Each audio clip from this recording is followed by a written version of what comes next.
अभी तक हमने देखा कि किस तरह से जलालुद्दीन ने क्यूमर्स को कारागार में डाल दिया गया और उसे कितना मारा गया, अपमानित किया गया क्यूमर्स को। पहले तो जलालुद्दीन उसका वज़ीर बनकर काम करने लगा, जिससे लोग समझ न पाएं कि इसने ज़बरदस्ती शासन पे कब्ज़ा किया है। लेकिन थोड़े ही दिन बाद 13 जून 1290 को जलालुद्दीन सिंहासन पर बैठ गया और जो इल्बरी कबीला अभी तक शासन कर रहा था उसका अंत हो गया। इसके बाद हम लोगों ने देखा जलालुद्दीन सिंहासन पर बैठता है, अपना नाम फ़िरोज़ शाह रखता है। फ़िरोज़ शाह के बाद हमने देखा कि कीलूगढ़ी में अपना राज्याभिषेक करा लेता है और पुराने तुर्की सुल्तानों को पद बांटता है, उन्हें प्रसन्न रखना चाहता है। लेकिन यह भी हमने देखा कि उसके स्वतंत्र कार्यों में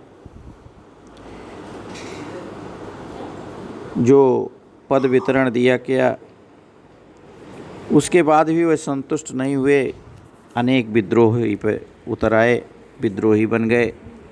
सबसे पहले मलिक छज्जू विद्रोह करने पे आ गया, जो बलबन का भतीजा था।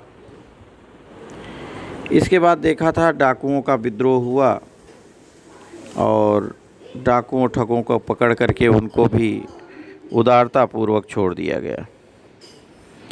इसके बाद देखा अमीरों के षड्यंत्र, लेकिन उन्हें भी यह कह करके दरबार में ललकार कर कि आकर कोई भी हमसे लड़ सकता है, केवल 1 साल के लिए जागीर में रहने का आदेश दे करके और उन्हें भी माफ़ कर देता है। पहला गुस्सा इसका होता है जो अभी तक हुआ सीदी मौला का, जो खानकाह व्यवस्था बना करके गरीबों को अपनी तरफ मिला करके अमीरों का सम्मेलन करके अपने को सिंहासन पर बैठाना चाहता था। पहली बार इसने अर्थात खिलजी ने, जलालुद्दीन ने अपनी गुस्सा दिखाई और इसे मरवा दिया। इसके बाद आपने देखा कि सैनिक अभियान करता है और पहला अभियान रणथंभौर का करता है, जो जीत नहीं पाता 1291 में। दूसरा मंडोर पर करता है, जो जीतता है। और इसके बाद मंगोलों की समस्या आ जाती है, वे नए मुसलमान के रूप में आ जाते हैं, उनको हरा देता है, उनको बसा देता है। इसके बाद अब इसमें चालू करते हैं इसके भतीजे और दामाद की कहानी। ये है अलाउद्दीन, इसका भतीजा था। 1292 ईस्वी के बाद जलालुद्दीन ने कोई भी सैनिक अभियान नहीं किया। इसके भतीजे अलाउद्दीन ने, जिसे बाद में अपनी बेटी का विवाह कर दिया था, दामाद बना लिया, इसने पहले सुल्तान की अनुमति लेकर के भिलसा के नगर पर आक्रमण किया। ये भिलसा नगर मध्य प्रदेश में भोपाल के पास पड़ता है। इस एरिया में आक्रमण करता है, बहुत सारा धन पाता है और इन धनों में से कुछ धन दिल्ली पहुंचा देता है। सुल्तान खुश। सुल्तान सोचता है कि मेरा भतीजा बहुत अच्छा, और उसे आरिज़ ममालिक बना देता है। कड़ा की सूबेदारी भी दिया जाता है अवध के साथ। यह समझ नहीं सका कि हमारा भतीजा और दामाद कितना महत्वाकांक्षी है।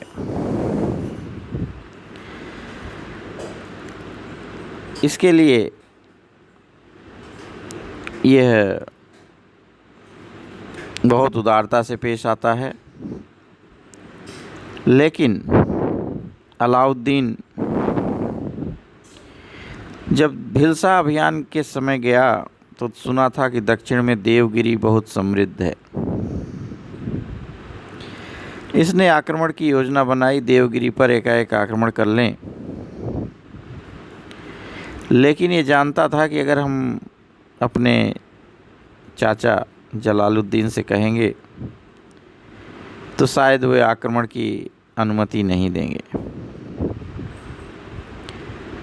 इसलिए इसने उनसे गुप्त रखकर योजना बनाई और चंदेरी के हिंदू शासकों का दमन करने के लिए नए सैनिक भर्ती करने और कड़ा अवध का कर विलंब से चुकाने की अनुमति मांगी। यह नहीं कहा कि हम देवगिरी जाएंगे, बल्कि कहा क्या, चंदेरी के हिंदुओं शासकों का दमन करना है, इसके लिए सैनिक चाहिए। कड़ा और अवध का कर अभी हम थोड़ा देर से चुका पाएंगे क्योंकि ये सैनिकों की ज़रूरत है। और अपने देवगिरी के बारे में पता करके यह आला उल मुल्क को अपना शासन सौंप करके अवध और कड़ा को देवगिरी चला जाता है। रास्ते में एलिचपुर पहुंचता है। यहाँ सैनिक विश्राम करते हैं और यहाँ कहता है कि अपने चाचा से रुष्ट होकर राजा महेंद्री के यहाँ नौकरी के लिए जा रहा। देवगिरी के राजा रामचंद्र देव थे। उन्हें जब आक्रमण की सूचना मिली कि अलाउद्दीन आ रहा है, तो उस समय जबकि उसका लड़का वहाँ नहीं था, फिर भी उसे रोकने के लिए अलाउद्दीन को व्यवस्था बनाई और दुर्ग के भीतर रहकर अलाउद्दीन से सामना करने का एक निश्चय किया। अलाउद्दीन नगर में लूटपाट चालू कर दी और ये अफवाह फैला दी कि पीछे हमारे चाचा भी आ रहे हैं, यानी जलालुद्दीन आ रहे हैं। अब जो राजा रामचंद्र देव था, देवगिरी का शासक, समझा कि अब स्थिति नहीं ठीक है, समझौता कर लेना ही उचित होगा।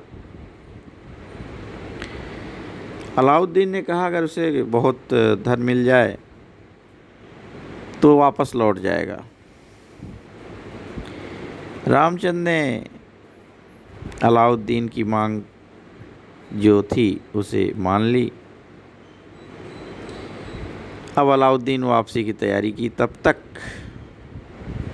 रामचंद्र का पुत्र शंकर देव लौट आता है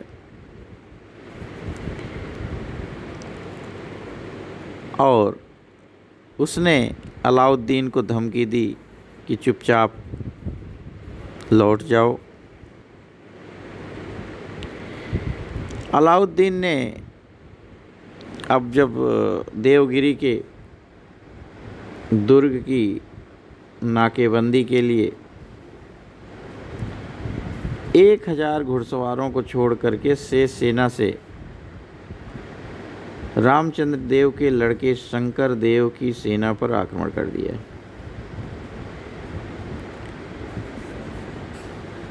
यह रामचंद्र देव का लड़का शंकर देव जो था बलशाली था। इसने अलाउद्दीन की सेना को छिन्न भिन्न कर दिया। लेकिन इसी समय नुसरत खान ने खतरे को भांपते हुए दुर्ग की घेराबंदी उठाकर अपना जो 1000 सैनिक थे वे भी आ गए वापस। अब जो रामचंद्र का लड़का शंकर देव था, इसने समझा कि शायद ये दिल्ली की सेना आ गई। अब वो घबरा गया। हारी हुई बाजी अलाउद्दीन जीत गया, जो कि हार करके भागने वाला था। अब उसने दुर्ग की नाकेबंदी कर दी। दुर्ग के अंदर रसद की कमी हो गई, यानी खाने पीने की चीज़ों की। विवश होकर रामचंद्र देव को फिर से संधि करनी पड़ी। पहले से अधिक धन की मांग रखी अलाउद्दीन ने। एलिचपुर क्षेत्र को वार्षिक आय जो थी एलिचपुर क्षेत्र की, उसे दिल्ली भेजने की शर्त रखी। सभी शर्तें रामचंद्र को मानने पड़ी, व्यवस्था थी। यह एक बहुत बड़ी घटना थी। अब अभियान से जो धन मिला वह सब साधन जुटा दिए जो सुल्तान के लिए ज़रूरी थे। खूब अधिक पैसे मिल गए, धन दौलत मिल गया, टैक्स एलिचपुरा का हो गया हमेशा मिलने वाला। कड़ा से बहुत दूर देवगिरी गया था, गोपनीय रूप से गया था, रास्ते में यह कहते हुए कि हम नौकरी करने जा रहे हैं। तो यहाँ चालाकी भी थी, लेकिन इसकी धूर्तता भी कहें, बेईमानी भी कहें, भारतीयों के विश्वास घात को कहें, भारतीयों के ऊपर जो विश्वासघात किया। भारतीय जवान के पक्के होते हैं, लेकिन इसने उल्टा सब काम कर दिया।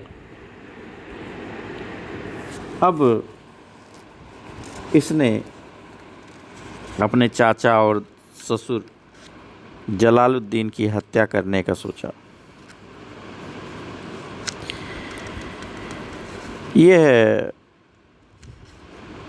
ग्वालियर में सुल्तान था। यहीं पर उसे जानकारी मिली कि वह बिना पूछे चला गया अलाउद्दीन और वापस लौट रहा है। मलिक अहमद चप ने सुल्तान को कहा कि मनुष्य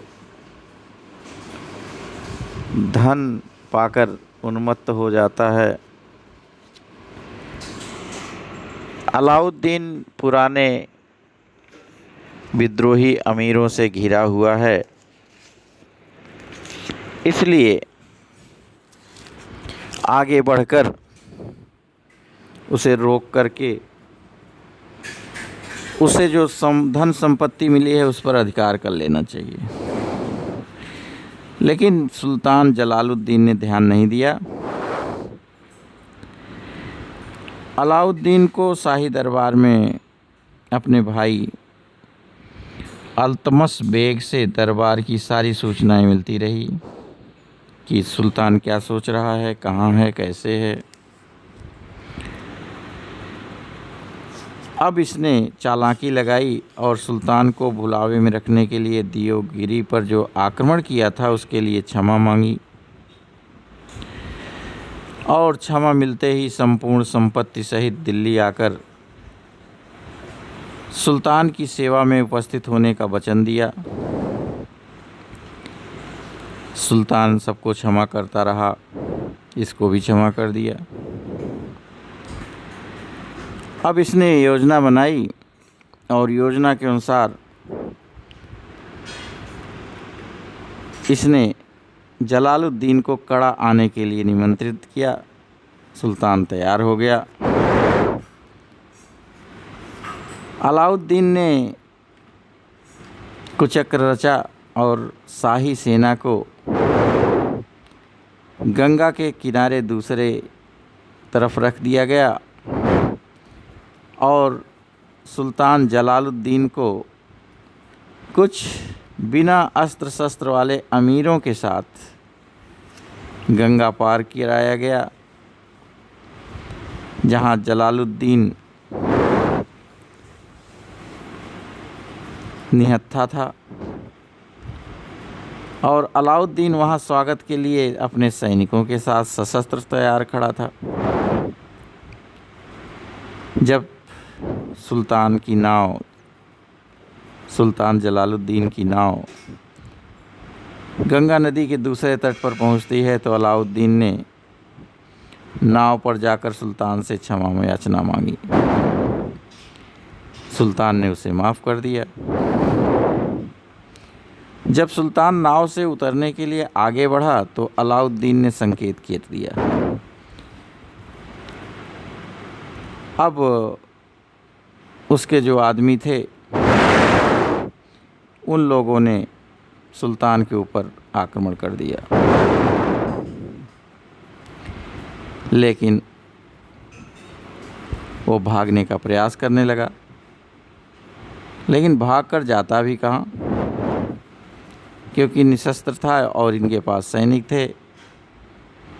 इनके सैनिकों ने उसे तलवार से काट डाला। मलिक फ़खरुद्दीन के अलावा नाव में सवार सुल्तान के सभी अमीरों को मार दिया गया और जो शाही सेना थी इस जलालुद्दीन के साथ गई हुई थी उसे भी मार के खदेड़ दिया गया, भगा दिया गया। स्वाभाविक है, बिना राजा के सेना रुक नहीं सकती थी, तो जलालुद्दीन की सेना किसी काम की नहीं आई। अहमद चप जो था वो दिल्ली भाग के पहुंच गया। अब अलाउद्दीन ने 20 जुलाई 1296 को अपने को दिल्ली के तख्त का सुल्तान घोषित कर दिया। जलालुद्दीन जो इसका चाचा और ससुर भी था, सुल्तान भी था, जो उसको मारा था, उसके सिर को काट करके अपने चाचा के जलालुद्दीन को भाले में टांक करके और पूरे राज्य में घुमा दिया, जिससे लोग सहम जाएं। अब यहाँ इसकी हत्या हो जाती है। अब मूल्यांकन के रूप में अगर देखते हैं, इसका मूल्यांकन करते हैं, तो बात ये है कि यह पहला शासक है जो सुल्तान बन करके उदारता दिखाने का प्रयास किया। यद्यपि वह इसके पहले अच्छा सेना नायक था, अच्छा सैनिक भी था, सेना में विजेता भी रहा, कई बार जीता भी था, लेकिन यही जो वीरता थी, यही जो सेना की देखभाल करने वाला था, यहाँ लगता है कि अच्छा सैनिक होते हुए भी अच्छा सेनापति शायद नहीं रहा, क्योंकि उसे ये समझना चाहिए था कि सुल्तान को हर किसी से सावधान रहना चाहिए, और यही जो उसकी उदारता थी कमजोरी बन गई।